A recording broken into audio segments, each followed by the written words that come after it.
Cá estamos para mais uma edição do Em Casa à Conversa, o programa do Grupo Mais Guimarães, em que falamos sobre este período de pandemia em que vivemos, este período invulgar da nossa história coletiva.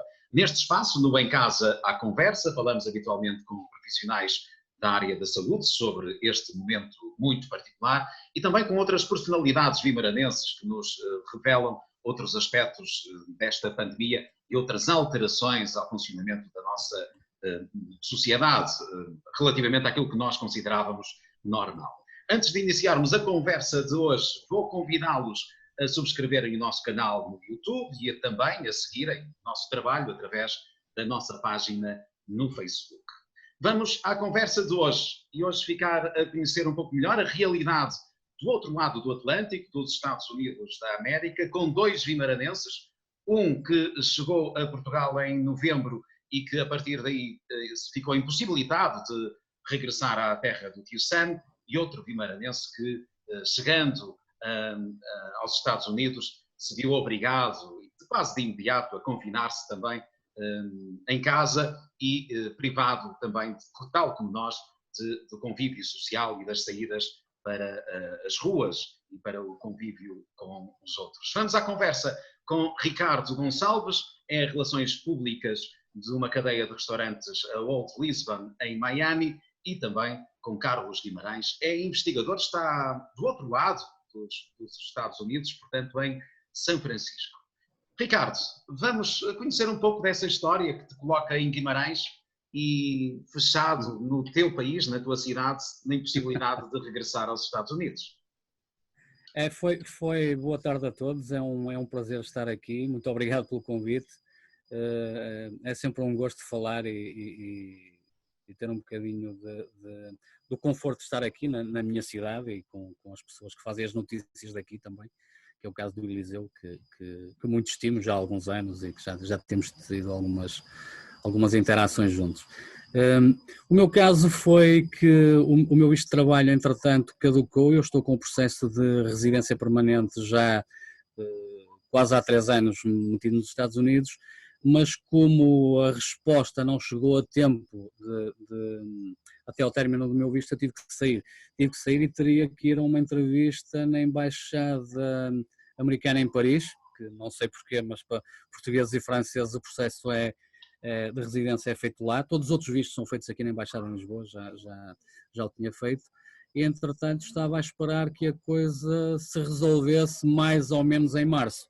Entretanto, começam os efeitos da pandemia a fazer-se sentir, ao fecho das embaixadas e consulados, para todos os casos que não sejam de absoluta urgência, e entretanto há também uma ordem executiva do presidente americano que faz cessar todo o processo de imigração, e é precisamente sobre o meu caso, o caso dos pedidos de residência permanente, pelo período de 2 meses. Portanto, até ao dia 23 de junho, mesmo que as fronteiras estivessem abertas e houvesse voos e ligações, não me era possível regressar a Miami. Portanto, eu creio que, e tenho falado com os meus advogados de lá, que isso vai acarretar um período extra de confinamento, vá lá, não por motivos sanitários, mas por motivos de imigração, de burocráticos, vá lá, de mais um par de meses aqui em Portugal.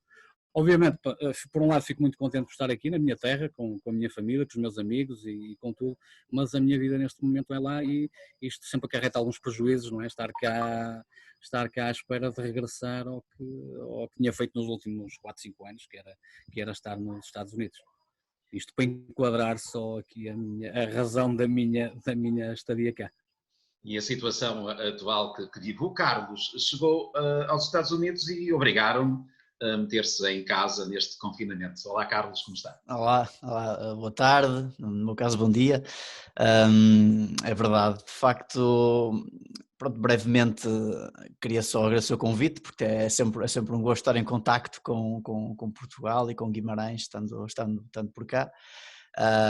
E sim, isto foi, no meu caso, foi uma situação de timing bastante curiosa, porque pronto, o que eu faço é investigação. Sou estudante de doutoramento no 3Bs, no grupo 3Bs em Guimarães, associado à Universidade do Minho, E entretanto fomos desenvolvendo e trabalhando numa colaboração num projeto em que viria para cá fazer parte desse meu doutoramento na Universidade de Stanford, portanto em Palo Alto, na Califórnia. O processo começou-se a desenvolver, portanto isto é sempre um processo demorado, tal como o Ricardo estava a referir, é sempre preciso tratar de uma série de papelada e vistos e não sei o quê, portanto uma coisa que demora sempre algum tempo, e à medida que isto foi desenrolando, portanto aproximando-se da data de vir, eu era para vir em fins de fevereiro, inícios de março, começa a surgir também toda a situação do coronavírus, todos os desenvolvimentos associados à doença e não sei o quê. E entretanto, no dia 1 ou 2 de março, eu estava a vir para cá, portanto Portugal ainda não tinha, lembro-me perfeitamente que nesse dia ainda não havia nenhum caso em Portugal. Eu fui para o aeroporto, entrei no avião, entretanto estava já em Lisboa para voar para São Francisco e foi quando vi a primeira notícia de que tinham detectado os casos de coronavírus em Portugal, não sei o quê, portanto foi mesmo quando a coisa chegou aí eu estava de saída. Viajei para cá, vim para a universidade, comecei a fazer as primeiras semanas mais ou menos normal, mas entretanto mais ou menos quase ao mesmo tempo que em Portugal a coisa também começou a aumentar aqui o número de casos na Bahia e tudo mais, e chegou o lockdown, portanto foi quase no mesmo dia. Portugal foi acho que uma quarta-feira, foi decretado o estado de emergência, as pessoas tiveram de ficar em quarentena, e aqui foi na segunda-feira anterior, portanto foi mesmo quase síncrono. Portanto vim para cá, tive esta parte inicial de trabalho e depois confinamento em casa, assim de maneira introdutória, pelo que desde então tenho estado sempre mais ou menos restrito aqui à zona de casa, com algumas limitações, alguma possibilidade de fazer algumas coisas básicas, um pouco como aí, sendo que aqui o desfaseamento e o desconfinamento está a ser mais lento, mais faseado, penso que estamos um bocado atrás, embora o lockdown, a quarentena tenha vindo exatamente na mesma altura. Ricardo, relativamente àquilo que te vão falando de Miami, como é que está a situação lá e como é que está a ser gerido este problema de saúde em Miami? E já agora, comparativamente com... Flórida, o estado da Flórida é todo muito desigual em termos de tratamento, apesar de, em termos de regras gerais, ser o governador que determina as políticas sanitárias, é por condados, e Miami, para quem não sabe, são cerca de 34 cidades. Nós damos conta de que entramos ou saímos numa cidade porque muda, por exemplo, a polícia. Portanto, há muitas cidades, as pessoas têm mais noção de Miami Beach, mas há muitas cidades que fazem parte de uma zona metropolitana muito grande, que se chama Miami. E tem o condado de Miami-Dade, que é o maior de Miami, é Miami-Dade e Broward, principalmente esses, são dois dos condados que o desconfinamento está mais atrasado em termos de comparação com o resto da Flórida. A Flórida do Norte está praticamente aberta, estão as praias, os parques, tudo. Estes dois condados estão a abrir progressivamente entre a semana passada e esta. Como cá, faseadamente, alguns negócios primeiro, algumas valências primeiro, parques, praias ainda não, por exemplo, a zona onde eu morava em Miami, que é Sunny Isle, que é uma cidade na praia, ainda não abriram as praias nem os parques, o espaço público ainda não é possível as pessoas saírem e usufruírem como antes, mas já abriram restaurantes e alguns negócios, portanto estão a fazer uma abertura faseada como cá. Em termos de casos não é tão grave como outros estados dos Estados Unidos, mas dizem-me também, como eu li, tenho estado bastante atento por todos os motivos, até porque quero regressar o mais cedo possível e tenho que me atualizar do que se passa por lá, que cerca de 20% da classe alta de Nova Iorque saiu de Nova Iorque quando a coisa apertou mais, e uma parte significativa foi para a Flórida, onde tem casas de praia. Portanto, esse fenómeno também, houve uma disseminação do vírus por parte das pessoas que fugiram de estados com maior incidência. Isso acontece, mas as autoridades da Flórida, em particular de Miami, estão bastante apetrechadas para lidar com este tipo de casos vá lá, o que eu posso comparar, agora começa a época dos furacões, por exemplo, e há um protocolo já pré-estabelecido para todas as pessoas, para saberem o que têm a fazer na época dos furacões. E os americanos são muito organizados. O Carlos dir-me-á também, que está do outro lado, são bastante organizados e empenhados em fazer cumprir as normas que eles próprios determinam para cada situação. E eu penso que obviamente há casos como cá, de pessoas que não respeitam, mas que penso que na grande maioria e nas principais áreas de Miami, o confinamento, o distanciamento social, todas as regras de reabertura e tal, estão a ser cumpridas bastante escrupulosamente por todas as conversas que tenho tido com amigos e colegas de trabalho de lá. Acho que a coisa que é feita bastante a sério também. Estão a levar a coisa, apesar de haver uma facção lá que é mais ligada à economia do que propriamente à saúde, valoriza mais o impacto económico da pandemia do que o impacto sanitário e querem reabrir a todo custo. Isso faz-se sentir com mais evidência nos Estados Unidos, mas penso que, apesar de tudo, que as coisas estão a correr bem, pelo menos em Miami é o que me dizem, que as pessoas estão, eu tenho vários colegas ainda que não estão a trabalhar, tiveram que ativar o desemprego e já há 2 meses e meio que estão em casa, portanto a coisa não é levada de ânimo leve. É claro que cá chegam sempre muitas notícias da América que são um bocado extremas, não é? Cá nunca chega, é o que eu digo, quer dizer, as pessoas aqui também, se aparecer uma notícia de Portugal nos Estados Unidos, não é que está tudo bem e tranquilo, é porque se passa algo de invulgar, não é? Portanto, e só isso é que gera notícias, porque a gente vive lá tranquilamente, não é nada do que às vezes se pensa por aqui. É um país bastante como é que estão as coisas em São Francisco? Em número de infectados e qual o impacto desta pandemia? O Ricardo tocou num ponto muito importante, que é, isto de facto é bastante grande e é muito heterogéneo. Portanto, como um país com vários estados que são completamente diferentes, dentro dos próprios estados as cidades são completamente diferentes. Aqui na zona da Califórnia, pronto, a Califórnia é um estado bastante grande, tem cerca de uns 40 milhões de habitantes, uma coisa assim do género, pronto, é uma população 4 vezes Portugal só aqui no estado da Califórnia. E foi um dos estados mais afetados, juntamente com o estado de Nova Iorque, porque também são os estados mais laterais de Porto e por onde há mais entrada de passageiros e por onde há muito mais fluxo, portanto foram zonas onde as coisas focaram mais. Mas depois a maneira como foram tratadas levaram a grandes diferenças. Por exemplo, aqui na zona da Califórnia, São Francisco em si, a cidade, que eu ainda não tive a possibilidade de visitar, porque embora fosse das primeiras coisas que eu queria fazer, nunca pude ir lá, tive que ficar sempre aqui por Palo Alto, que ainda assim é na zona da Bahia. Mas São Francisco é uma cidade relativamente pequena, as pessoas podem nem ter noção, eu não tinha essa noção, mas aquilo é um quadrado com menos de 10 km por 10 km e tem cerca, acho que até menos de 1 milhão de pessoas, portanto não é uma cidade muito grande. Mas a zona da Bahia, toda a Bahia, todas as cidades à volta, são cerca de 7, 8 milhões de habitantes, portanto já se aproxima, por exemplo, de Portugal.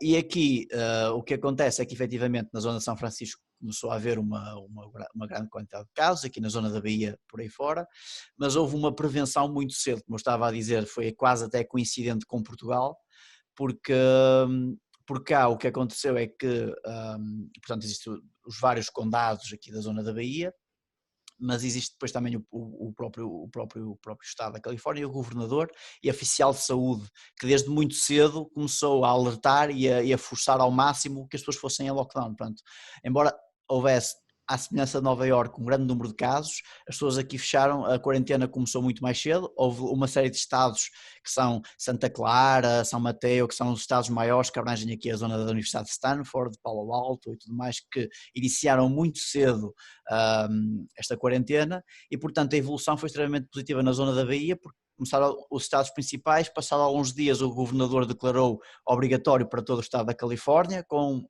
exceção de um ou outro condado que tinham umas legislações relativamente diferentes, mas de maneira geral todos esses counties, esses condados do estado da Califórnia entraram em lockdown muito cedo e portanto houve um controle de casos. Neste momento a curva, também o pico foi passado e eu tenho seguido especialmente mais aqui da zona Santa Clara County e da zona aqui próxima da Universidade de Stanford e os números estão relativamente sob controle, porque houve uma ação muito cedo e depois outra coisa como o Ricardo estava a falar é que as pessoas na grande parte cumprem. Há uma série de alertas que são emitidos muito rapidamente, portanto a informação circula muito rapidamente, sempre que há alguma alteração no estado de quarentena, nas liberdades que existem ou não. Há reforços a todos os fins de semana, quando chega o fim de semana nós recebemos umas notificações automáticas até no telemóvel, a dizer, ok, estamos ainda em quarentena, não vão para as praias, mantenham-se numa área de 5 milhas da vossa casa e tudo mais. Claro que vão havendo exceções, mas de maneira geral as pessoas cumprem e o trabalho aqui que foi feito de facto foi muito cedo, muito bom, e isso vê-se, enquanto que Nova Iorque a coisa complicou muito mais, claro que também é uma cidade muito mais densa, muito mais concentrada, aqui as pessoas estão mais espalhadas, na zona aqui da Baía São Francisco a coisa foi muito bem controlada e à partida já se passaram vários dias e os números parecem estar sob controle, sendo que ainda estamos quase na fase inicial de confinamento, ainda não houve nenhum tipo de desconfinamento, por assim dizer. Comparando com Portugal, nós estamos aqui num período em que estamos a desconfinar. A partir de junho, por exemplo, teremos o regresso das crianças, por exemplo, aos infantários, depois de terem regressado às creches. Tivemos agora um 11º e 12º ano que esta semana regressaram às escolas.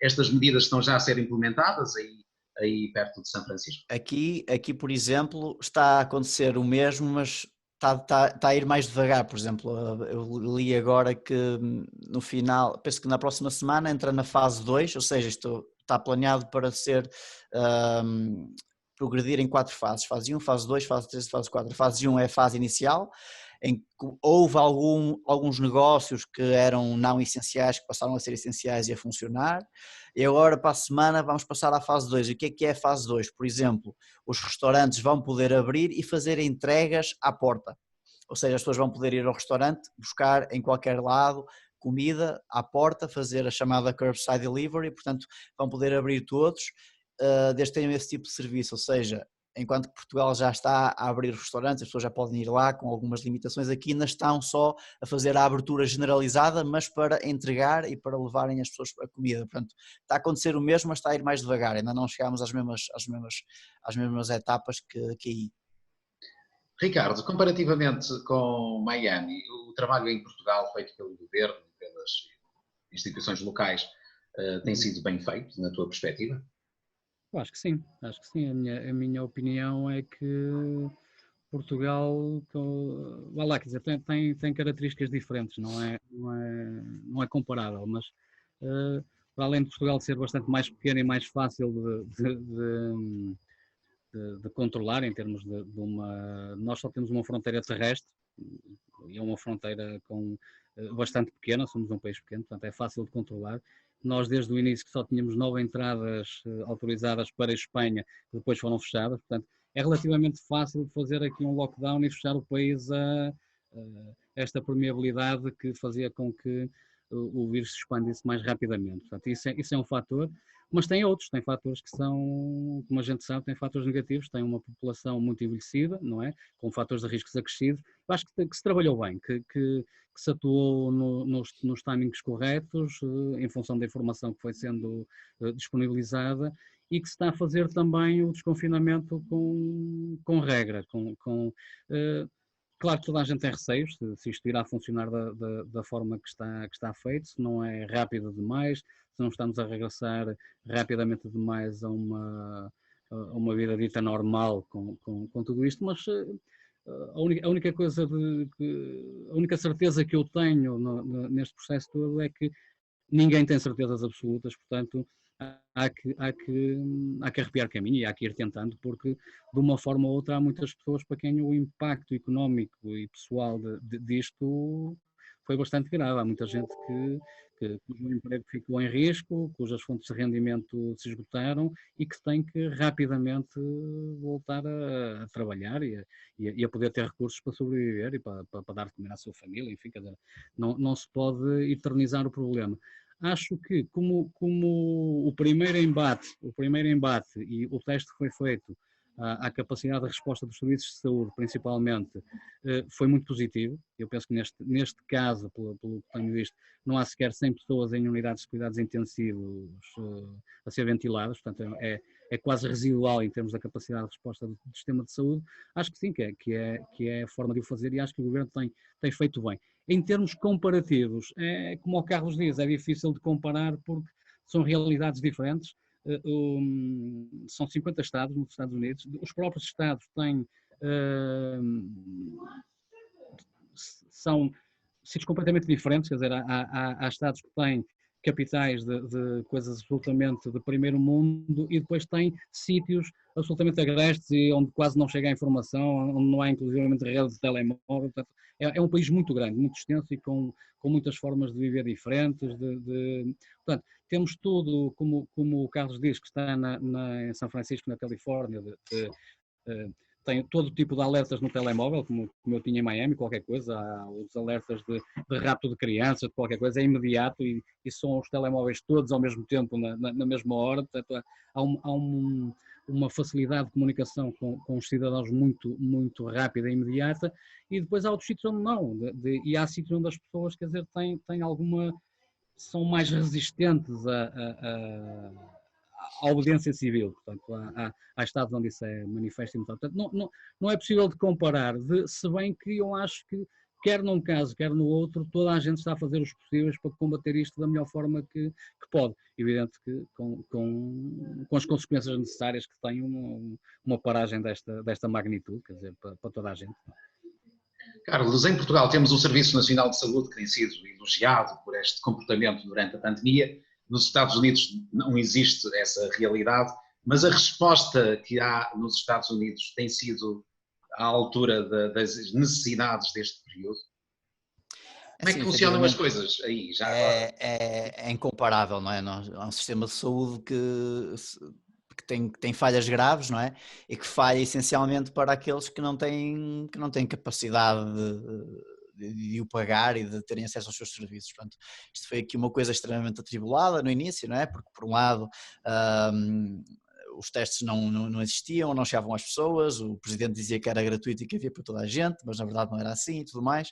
Portanto, uma certa confusão, mas a verdade é que depois também varia consoante os sítios. Por exemplo, há estados e zonas como aqui a zona da Califórnia e da Bahia que têm sistemas de saúde altamente desenvolvidos, centros médicos universitários de grandes dimensões, portanto era sempre possível ver que, por exemplo, a nível de capacidade de internar pessoas e tudo mais, que havia mais camas do que casos previstos, enquanto, por exemplo, em Nova Iorque isso não existia.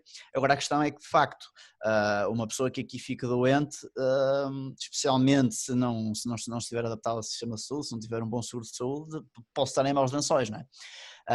A nível de testes, a coisa inicialmente estava limitada, entretanto tem vindo a crescer bastante. Por exemplo, aqui, especificamente na zona da Bahia, no county, no condado de Santa Clara, que é onde eu estou, neste momento qualquer pessoa, isto a partir de ontem, qualquer pessoa pode fazer o teste se quiser. Eles têm um limite de 300 testes por dia e qualquer pessoa, mesmo sem sintomas, neste momento pode chegar lá, fazer o teste e ver se tem ou não, pode até fazê-lo regularmente. Portanto, isto é fantástico, não é? É uma coisa que não há em qualquer lado, mas demorou até chegar a este ponto. Neste momento aqui isso é assim, mas haverá sítios, como o Ricardo disse, que é exatamente o oposto, em que as pessoas nem sabem onde se dirigir, nem nada do género. E depois há outra questão que é, uma coisa são testes, outra coisa são cuidados de saúde, não é? Porque uma pessoa se ficar efetivamente doente e se a coisa complicar, aí tem necessidade de ir para o hospital, tem necessidade de entrar nesse sistema de saúde e já pode ser um problema.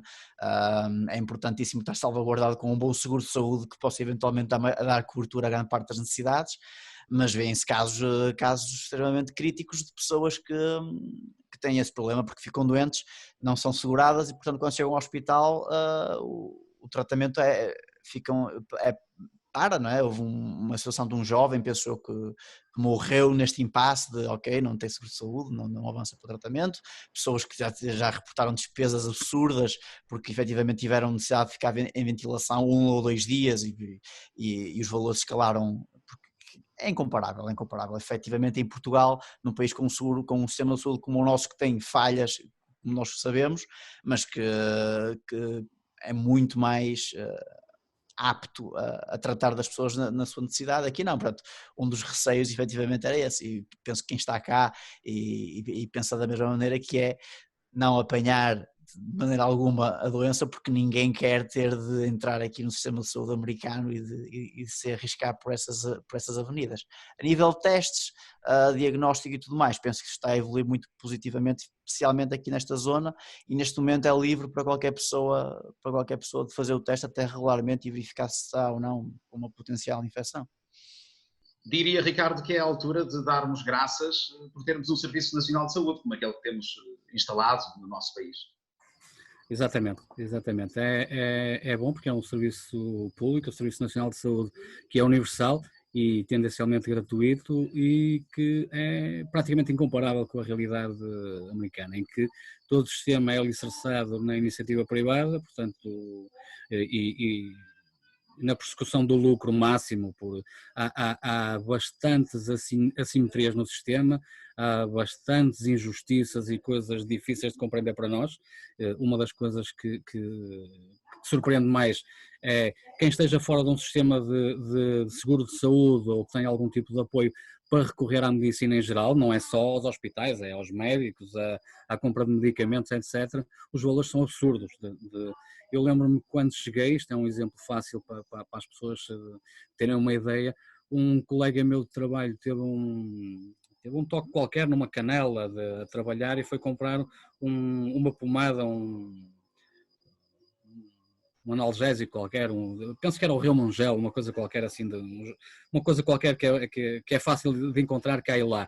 E na altura a diferença era que uma coisa que eu vi que cá custava à volta de 8 euros, lá custava a mesma quantidade, a mesma bisnaga, $90. Portanto, um medicamento é quase como um penso rápido. Umas coisas do género de uma colega minha de trabalho cortou-se, foi levar 2 pontos ao hospital e veio com uma fatura de $2.000 para pagar.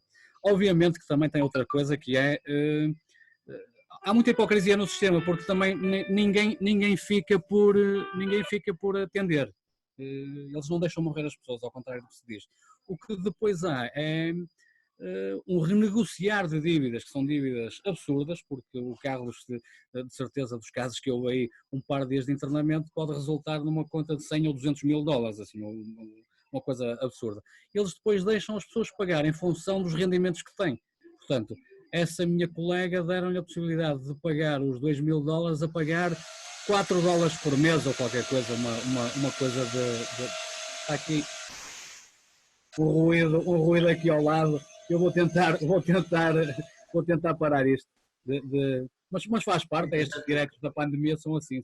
Exatamente. Entretanto, vamos falar com o Carlos já agora sobre uma outra questão que tem a ver com a proteção social, portanto, no trabalho. Aqui em Portugal temos também aqui algumas soluções que aparentemente são um pouco mais conservadoras do que aí nos Estados Unidos, mas garantem uma outra proteção relativamente ao emprego. Sim, efetivamente, lá está, aqui é sempre um bocado, as coisas são muito mais focadas na economia pura e no salve-se quem puder e no safe-se quem conseguir. Os negócios funcionam se funcionarem e se falharem as proteções que existem são baixas. No caso académico, efetivamente nós somos bastante privilegiados, porque normalmente aquilo que nós fazemos são sempre projetos associados à universidade e, portanto, não um trabalho direto de compra, venda de produto e tudo mais. Não, estamos um bocado imunes a este tipo de alterações, porque podemos estar a trabalhar em casa, podemos estar a fazer diferentes tipos de tarefas do que faríamos no laboratório, mas efetivamente não é um sistema em que precisamos de uma economia ativa para funcionar. Enquanto que pessoas que têm outro tipo de negócio, somente baseados em comércio e tudo mais, efetivamente podem passar problemas e, como estava a dizer o Ricardo, podem ficar sem comida.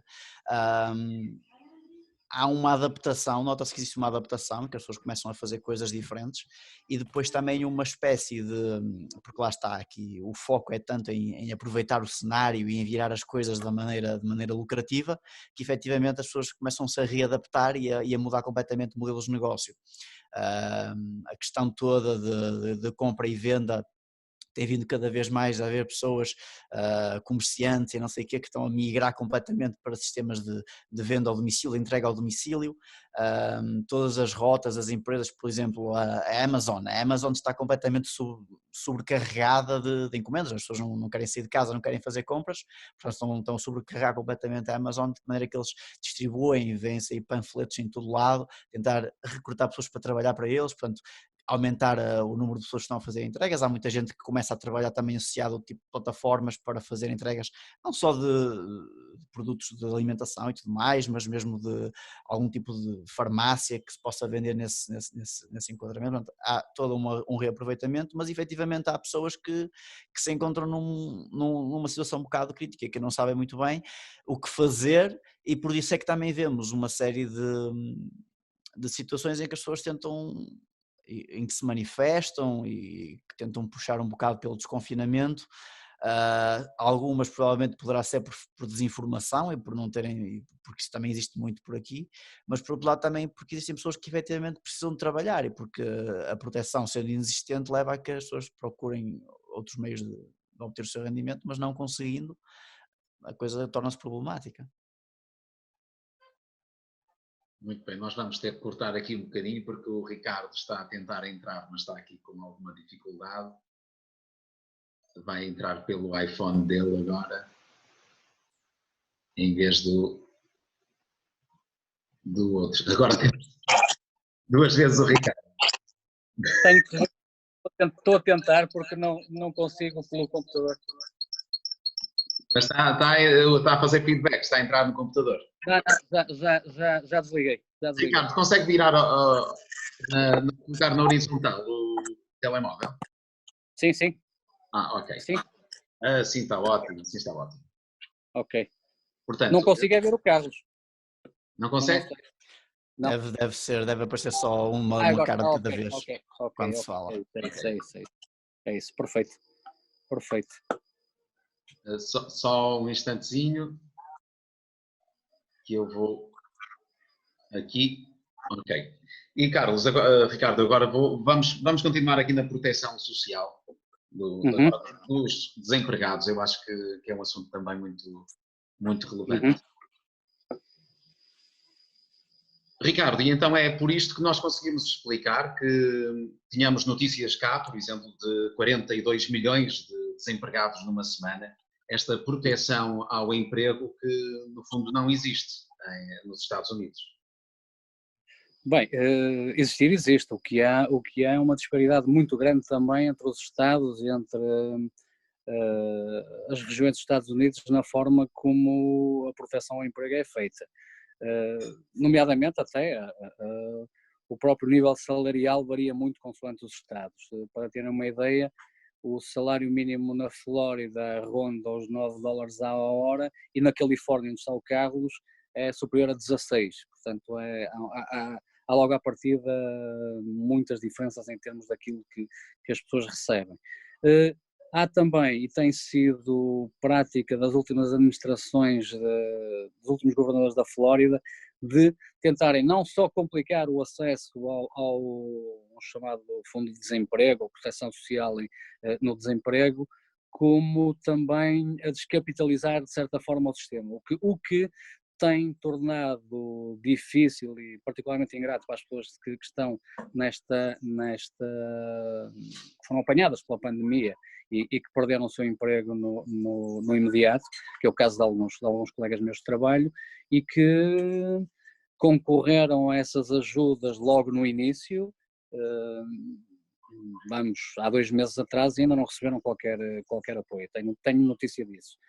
Não quer dizer que não o venham a receber. Aliás, o próprio governo federal, entretanto, mandou um pacote de ajuda, um cheque de estímulo que é de $1.200 por pessoa, ou que será um máximo de 2.400 por casal, mais 500 por filho, e que estão a pensar fazer outro tipo de ajudas também extra para as pessoas que perderam o emprego nesta altura. Esse dinheiro sei que a maior parte das pessoas que o recebeu, quase de imediato, mas em termos de desemprego e proteção social é bastante mais complicado. É bastante mais complicado porque o sistema não só não é fácil, como não paga grande coisa, não é como cá. Eu tenho notícia que há muita gente que teria um rendimento lá de acima dos $1000 semanais e que está ou irá receber perto de 200, portanto é quase um quinto daquilo, não tem nada a ver com as medidas de apoio que cá foram feitas, de layoff, apesar das pessoas receberem 60% ou 70% do que recebiam, num pagamento conjunto entre a entidade patronal e o Estado, é bastante mais do que um quinto, não é? Também não quero ser injusto, porque estou a falar de uma realidade só que eu conheço e bastante mais local e de pessoas que são chegadas a mim. Sei que há estados onde isso funciona bem e o nível de proteção é outro. Não quero, como a gente disse aqui desde o início, é uma realidade muito dispar, geograficamente é um país enorme, tem mais de 300 milhões de pessoas e é todo muito desigual, mesmo as próprias pessoas, a forma de viver e de pensar é muito diferente, muito aleatória, não é fácil de comparar com a realidade portuguesa. É claro que cá é mais simples e há uma proteção à saúde e ao emprego que é incomparável. Obviamente que depois o que não há é uma progressão profissional tão grande como lá. Lá obviamente que se ganha bastante mais dinheiro e há bastante mais oportunidades, há mais emprego, mas no bom é muito bom, no mau é muito mau, portanto cai-se em extremos aí, não é muito como cá. Carlos, o que é expectável relativamente ao impacto desta pandemia aí em São Francisco? O impacto económico?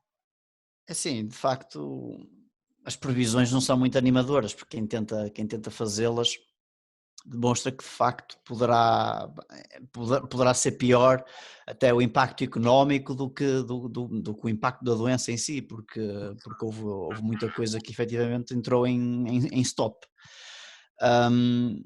Falando do ponto de vista, do meu ponto de vista, como eu estava a dizer há bocado, é um ponto de vista relativamente privilegiado, porque a nível académico e na proximidade das universidades e tudo mais, a situação é um bocado igual a nível global e, portanto, a paragem tem afetado mais ou menos toda a gente da mesma maneira e, como eu dizia, não é uma atividade que depende de uma economia ativa direta, mas mais de um desenvolvimento a longo prazo e tudo mais. No entanto, efetivamente, não se avizinha de facto que quando isto tudo parar e que voltar à normalidade seja assim tão normal quanto isso, porque se formos a ver, estamos a falar de maio, abril, maio, portanto já vão mais de 2 meses em que muitos negócios, muitas coisas pararam, uma grande pressão para retomar o funcionamento de empresas e tudo mais, mas que ainda está bastante limitado. E que não se prevê que quando começarmos a voltar ao funcionamento, como eu disse aqui nesta zona de São Francisco, isto vai ser feito em 4 fases, não vai ser imediato, não é? Portanto vai haver um desconfinamento gradual e as coisas vão sempre funcionar a meio gás, e portanto isto vai ser coisa que se vai prolongar bastante tempo. Há quem diga que será bastante pior do que a crise que andou por cá em 2008, que poderá ser, poderá não ser. Por um lado, efetivamente, acho que a grande diferença aqui desta situação é que o impacto é completamente global, portanto, não é algo a afetar um país, ou não é uma cadeia económica, uma espécie de uma reação em cadeia, mas sim um impacto total que abrangeu quase todo mundo ao mesmo tempo. Portanto, de certa forma as coisas vão normalizar e acho que isso poderá dar um potencial de regularização maior. Mas, de qualquer maneira, acho que o impacto vai se sentir e para já se calhar está um bocado disfarçado pela quarentena, e como é óbvio não estando tão próximo da área económica e de negócios, do ponto de vista académico a coisa parece ainda mais estável, mas penso que sim, penso que vamos notar um impacto negativo quando isto começar, quando as pessoas começarem a voltar ao normal e começarem a perceber-se daquilo que não vai voltar ao normal. Ricardo, comparando Portugal com os Estados Unidos, quem é que poderá recuperar mais rapidamente de uma crise se avizinha? Quem é que terá Economicamente, para isso? economicamente, bem, os Estados Unidos têm bastante mais vantagens do que Portugal. Aliás, Portugal está também bastante dependente das políticas comunitárias em termos de apoios e daquilo que pode fazer. As políticas públicas não são determinadas de uma forma, vá lá, solitária pelo governo português, tem que ser em concertação com o resto da Europa. Isso às vezes não ajuda, porque aliás tem-se assistido a alguma falta de solidariedade entre alguns Estados-membros, isso é público e notório, e isso pode determinar que uma eventual retoma vá lá, um regresso a uma normalidade económica pré-pandemia possa tardar mais. Eu acredito que a economia americana, como é mais ágil e não tem tantos constrangimentos como a economia europeia, pode reagir mais rapidamente. O que não quer dizer que, em comparação com Portugal, que é um país mais pequeno e com outro tipo de especificidades, Portugal não possa também reagir de forma rápida. Há um dado aqui que me assusta um bocadinho relativamente a Portugal, que é, eu penso que todo este crescimento dos últimos anos está bastante pendurado no setor do turismo e hotelaria, que é precisamente o setor que tem recebido o maior golpe económico e o maior efeito da pandemia.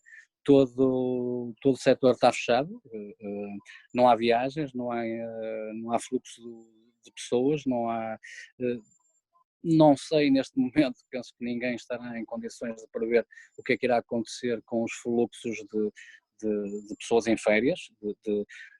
Penso que já os mercados estão a posicionar para atrair pessoas locais, pessoas do próprio país, turismo interno, na previsão de que o turismo global tenha uma paragem grave, que se prevê, mas continuo a dizer que também há sinais positivos. Nós temos bastantes regiões, como o sul de Portugal, com muito pouca incidência de casos, temos a Ilha da Madeira, temos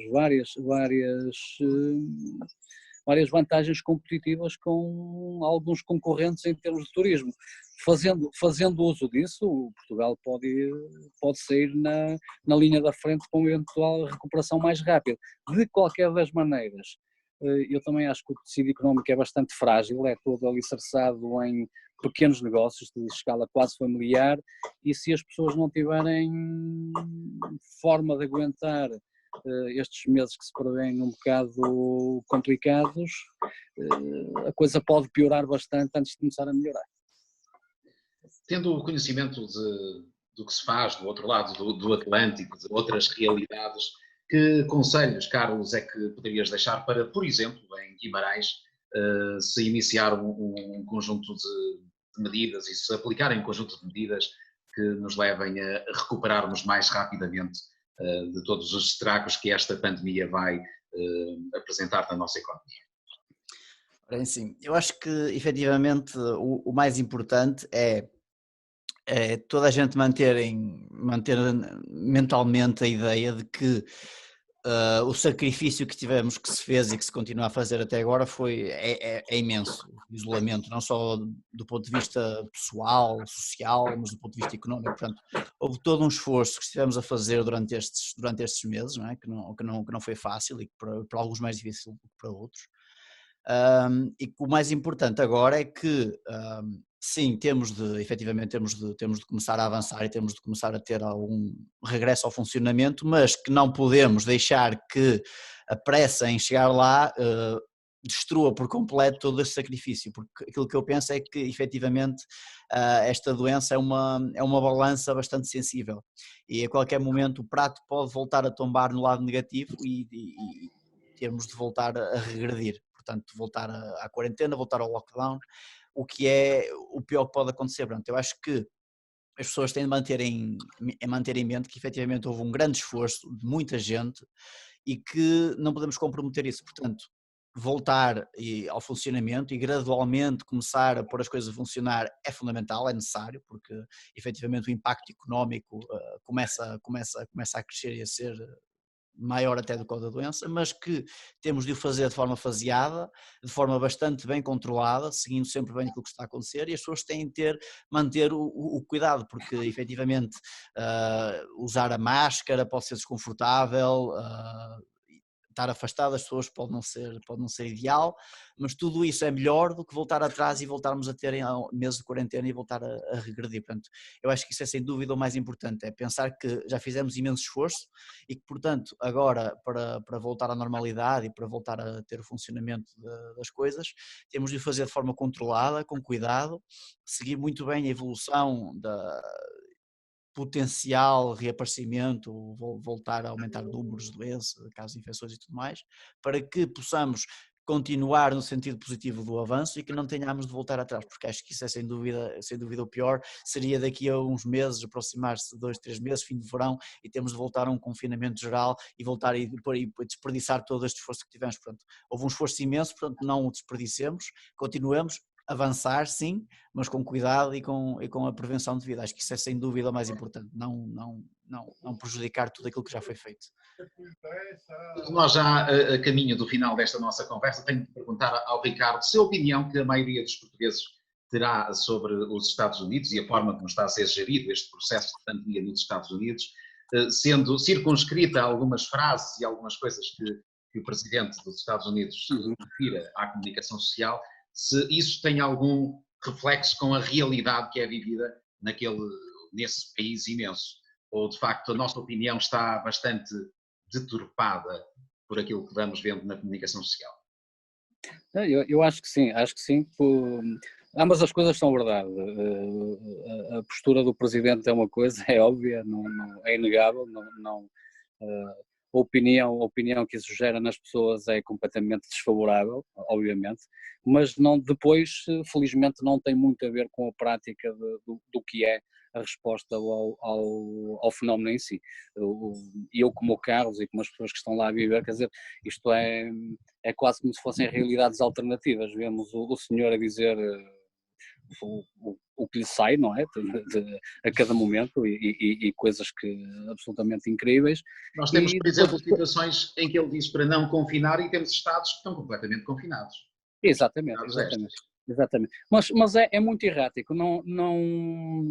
Eu não chego a compreender exatamente qual é o teor da mensagem, porque umas vezes é para limitar, outras vezes é para desconfinar, umas vezes é aconselhar o uso de umas coisas, outras é desaconselhar. Portanto, é muito errático, é muito de navegação à vista e é um tipo de intervenção que é quase ao minuto, basta seguir o Twitter, portanto é uma coisa que é um bombardear de tudo e mais alguma coisa, de combater em todas as frentes, de arranjar inimigos e fantasmas a bater em todo lado. Portanto é uma forma de fazer política que realmente não reforça muito nenhuma ideia positiva que se possa ter do país. O país é outra coisa completamente diferente, portanto não tem nada a ver com o seu presidente. Aliás, eu tenho bastante discussões com as pessoas cá, porque as pessoas que elegeram este presidente foram as mesmas que elegeram o anterior presidente, e toda a gente gostava do anterior. Portanto, este mudou o estilo, mudou a política. Aliás, eu próprio sou fruto dessa mudança de política, porque o meu caso pessoal poderia ter sido tratado de outra forma, não fosse algumas mudanças na política de imigração dos Estados Unidos, que foram incorporadas por esta atual administração. Mas o resto do país é um país super profissional, que funciona em todas as vertentes, com uma fluidez, com uma rapidez de processos e com um pragmatismo, uma forma de fazer as coisas que está a anos-luz do que a gente aqui conhece. Não tem comparação a esse nível. Quer dizer, o ritmo de vida, o estilo, o acesso que se tenha a tudo, à informação, é incomparável. Agora, a imagem que passa, essa está um bocado centrada naquilo que os mídias passam cá, e não é favorável de todo. Quer dizer, isso não digo eu, e não acho que não há ninguém que o possa desmentir. ninguém pode subscrever lá a mensagem e o teor do que se ouve quase diariamente. Agora, isso intoxica de facto, intoxica porque eu vivo lá em um país absolutamente normal e eu convivo com pessoas absolutamente normais, como as de cá, tão ou mais inteligentes, tão ou mais educadas politicamente, com tudo iguais.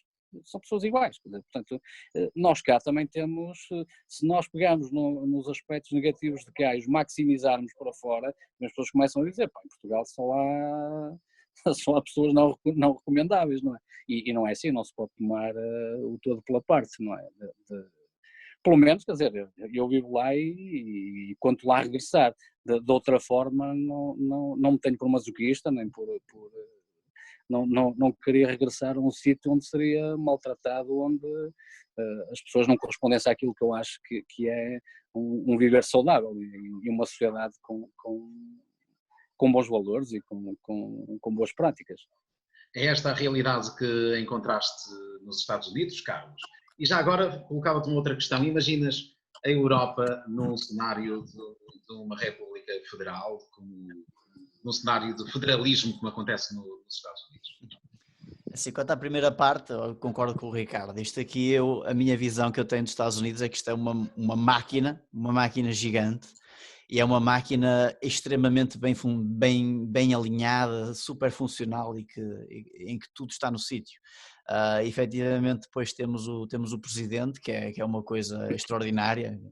Não sei muito bem como é que eu posso descrever, mas que, enfim, sempre a dizer coisas diferentes, todos os dias o Twitter cheio de informações, às vezes um dia diz isto, outro dia diz aquilo, portanto, nem sei muito bem qual é o objetivo, se há sequer objetivo, mas no fundo ele é uma peça de uma máquina na Casa Branca, toda a máquina política americana, a máquina governamental administrativa que funciona extremamente bem. Portanto, aquilo que o presidente faz é quase como uma bolha, e dessa bolha há uma outra coisa que transparece, que entra nessa máquina e que depois vai sendo filtrado, manipulado. Portanto, o que chega efetivamente às pessoas, ao funcionamento do país, é muito diferente, ou por vezes nada a ver, nem tem nenhum impacto em relação com aquilo que ele diz. Portanto, é uma máquina extremamente bem oleada, que funciona muito bem, e que efetivamente o presidente, a nível da exposição e dos mídias, é um fenómeno sem igual, mas que a realidade que aqui se vive efetivamente é que as coisas funcionam bem. E é quase como, às vezes eu penso que, enfim, o país funcionaria igual se o presidente estivesse lá ou não, se ele disser alguma coisa ou não, as coisas funcionam, iriam andar da mesma maneira, a Casa Branca funcionaria da mesma maneira. Pronto, é estranho, mas a verdade é essa. Daquilo que sai, muito pouco disso se reflete na realidade, e na maior parte dos casos, tudo aquilo que é negativo nunca chega a acontecer a lado nenhum, e muitas coisas que ele diz nunca chegam a acontecer, nada do género.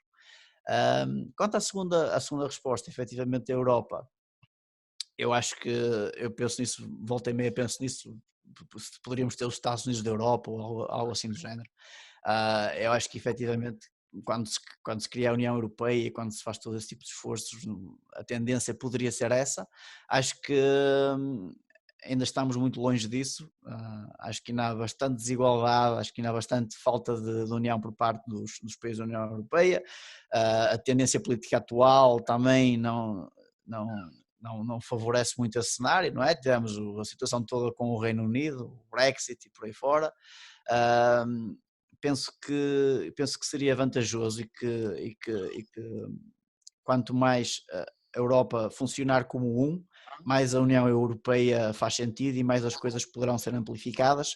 Quanto mais se afasta e quanto mais as coisas começam a falhar, portanto, quanto menos esforço houver nesse sentido, menos sentido faz a União Europeia e a União. Portanto, eu acho que de facto é algo que é possível, pelo menos eu consigo imaginá-lo, mas de facto teria de haver um esforço grande por parte dos vários países, e como é óbvio, nem todos os países estão no mesmo ponto de partida. Naturalmente que esta unificação seria melhor para uns do que para outros, e portanto isso aí acho que é o grande problema, que quem está nunca se quer perder o benefício que quando se o tem, não é?